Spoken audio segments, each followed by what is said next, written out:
ജീവിതത്തിന്റെ ഏറ്റവും വലിയ മായാജാലം തനിക്കും നാളെ പ്രായമാവുമെന്നും ഒന്നും ചെയ്യാനാവാതെ ഒന്നും ചെയ്യാനില്ലാതെ പഴയ കാലങ്ങളെക്കുറിച്ച് വെറുതെ ചിന്തിച്ചിരിക്കേണ്ട ഒരു കാലഘട്ടം മുന്നിൽ വന്നു ചേരാനുണ്ടെന്നും ആരോഗ്യത്തോടെ ഇരിക്കുമ്പോൾ നമ്മൾ മറന്നു പോകുന്നു എന്നതാണ്. കാലം എല്ലാം തിരിച്ചു ചോദിക്കുമെന്നും നമ്മുടെ സൗന്ദര്യവും സമ്പത്തും ആയവും വ്യയവും എല്ലാം തിരിച്ചു കൊടുക്കേണ്ട കാലം ഒരുപാട് ദൂരെയൊന്നും അല്ല എന്നും നമ്മൾ മറന്നു പോകുന്നു.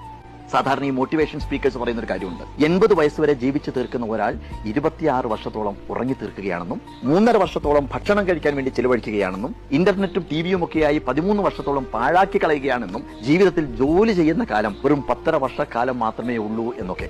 ജീവിതം ഒരു ഞാണിന്മേൽ കളി പോലെയാണ്. എങ്ങനെയാണ് താഴെ വീഴാതെ സമനില കൈവരിക്കേണ്ടത് എന്നറിയുന്നതിനെയാണ് ജീവിതത്തിന്റെ കല എന്ന് പറയുന്നത്. നദി കടലിലേക്ക് ഒഴുകുന്നത് പോലെ ഒരിക്കൽ ഒഴുകി തുടങ്ങിയാൽ നമ്മുടെ ജീവിതത്തിന് കടലിൽ എത്തിച്ചേർന്നേ പറ്റൂ. പോകുന്ന പോക്കിൽ എവിടെയെങ്കിലും വെറുതെ കെട്ടിക്കിടന്ന മലിനജലമായി മാറണോ, അതോ കുന്നുകളെയും പാറക്കെട്ടുകളെയും ഒക്കെ മറികടന്ന് നിലയ്ക്കാതെ ഒഴുകി കടലിലെത്തി തിരമാലകളായി അടിച്ചു